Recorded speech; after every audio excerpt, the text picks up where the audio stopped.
Ok, bonjour tout le monde. On va aujourd'hui s'occuper de l'épisode 3 de Je vous ai pas dit j'adore les films.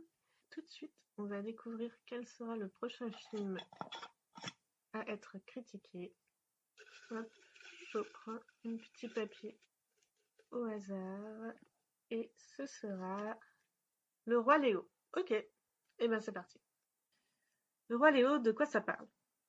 Toute la jungle est en effervescence pour la naissance de Louné et Lukio, les deux enfants de Léo, le grand lion blanc. Aucun oncle malveillant n'étant là à rôder dans l'ombre, les petits grandissent paisiblement dans ce recoin oublié du monde, parmi les autres animaux, tandis que leur père veille sur la forêt. Mais la jungle recèle de nombreux trésors, comme les mystérieuses pierres de lune, dont les pouvoirs étonnants ne manquent pas d'attirer la curiosité des hommes. L'équilibre de la forêt est menacé. Le Roi Léo, ou Janguru Taitai en VO, l'empereur de la jungle, est à l'origine un manga de Osamu Tezuka, paru au Japon dans les années 60. Il a connu plusieurs adaptations, en série et en film. Celui dont on va parler aujourd'hui est le deuxième film qui est sorti en 1997. Je n'ai pas trouvé beaucoup de contexte sur ce film en particulier, si ce n'est qu'il est basé sur la deuxième moitié du manga. Mais je n'ai pas lu le manga moi-même, donc je peux difficilement en juger. Il faut savoir que Osamu Tezuka est une référence incontournable du manga. Très prolifique, il a surtout publié dans la deuxième moitié du XXe siècle, et on lui doit des énormes classiques comme Astro Boy, Blackjack ou Metropolis, qui est adapté du film du même nom. Certains le considèrent comme le père du manga et pensent que si le manga a autant de succès au Japon, les mangas sont très lus par toutes les couches de la population, c'est en partie grâce à son influence.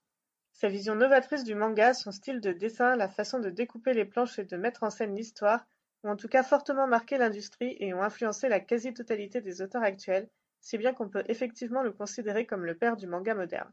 Sa série du Roi Léo est donc un classique et un incontournable pour qui s'intéresse un peu à l'animation japonaise, c'est pourquoi je l'avais acheté à l'époque.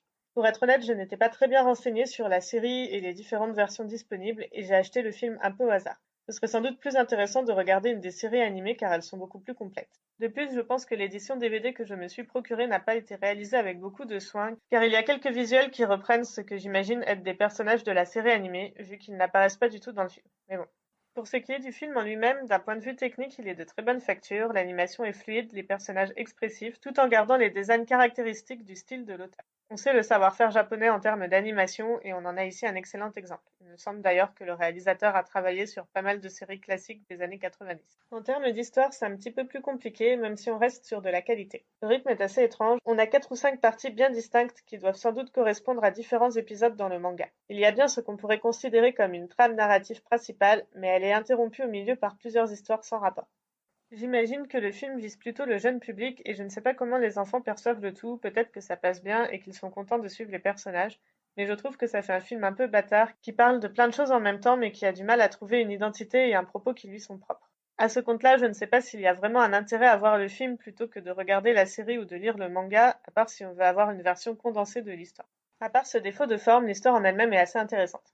Pour une histoire à destination plutôt jeunesse, on aborde plusieurs thèmes assez sombres, dont la maladie, l'exploitation et la violence envers les animaux, notamment dans les cirques, la mort, et bien sûr le fait que les humains sont souvent égoïstes et peu dignes de confiance, destructeurs, et que leur cupidité cause leur perte, mais également celle de nobles créatures autour. Bref, de saines leçons à enseigner aux enfants. Même s'il y a des passages poétiques et plus positifs, le film est loin d'être niais, et a une touche sombre qui le rend quand même assez marquant. On retrouve quelques thèmes qui sont je pense assez intéressants à relever car ils sont plutôt liés à la culture japonaise, dans le sens qu'on va moins les retrouver dans des productions occidentales.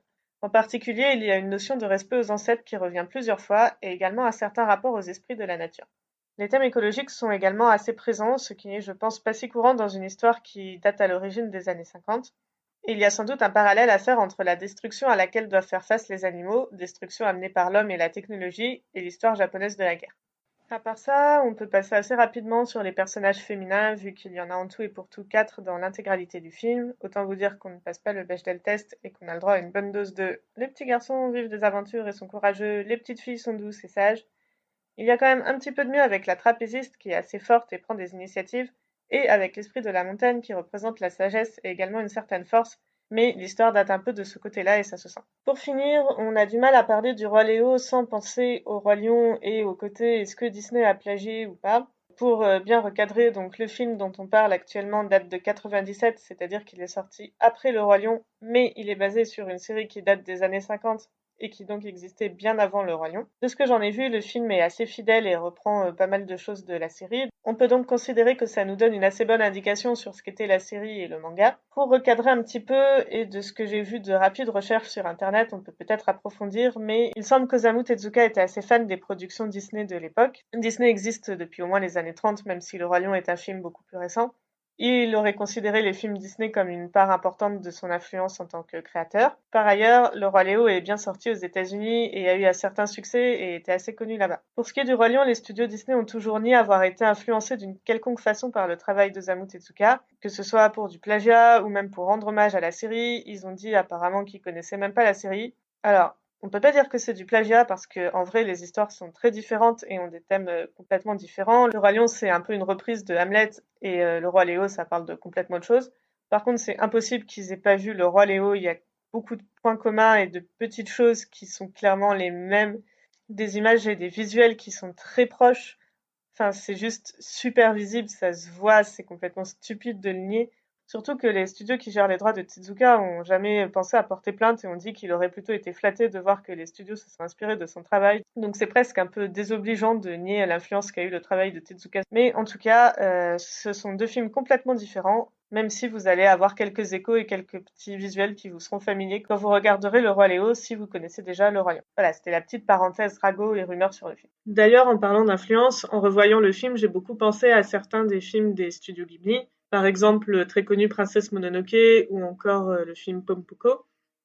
Il y a des thématiques qui sont assez similaires et je pense pas prendre trop de risques en disant que le travail d'Osamu Tezuka a également influencé Miyazaki et les gens qui travaillent au studio Ghibli. Pour conclure, Le Roi Léo est un film de bonne facture qui peut être une bonne porte d'entrée pour découvrir le travail d'un des auteurs incontournables du Japon et en apprendre un peu plus sur lui. Je pense cependant qu'il est plus intéressant si vous en avez la possibilité d'essayer de le découvrir directement via la série ou la version papier qui doit sans doute être plus complète et plus détaillée. Merci de m'avoir écouté et à bientôt pour un nouvel épisode.